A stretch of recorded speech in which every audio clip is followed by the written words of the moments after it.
Si X, hindi mo siya kaibigan. Hindi mo rin siya kaaway. Siya yung taong nakasama mo sa nakaraan na gumawa ng magandang alaala. Pero hindi na siya parte ng buhay mo sa ngayon kasi wala na kayong dalawa. Pwede siya yung dahilan kung bakit nasaktan ka ng sobra-sobra.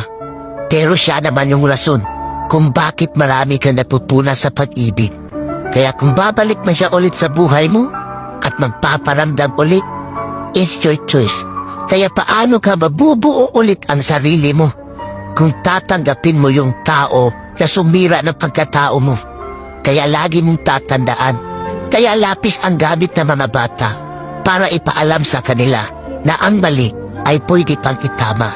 Kaya naman ballpen ang gamit natin para ipaalam sa atin na hindi na tayo bata, na para ulit-ulitin pa ang pagkakamali na hindi na natin kayang burahit.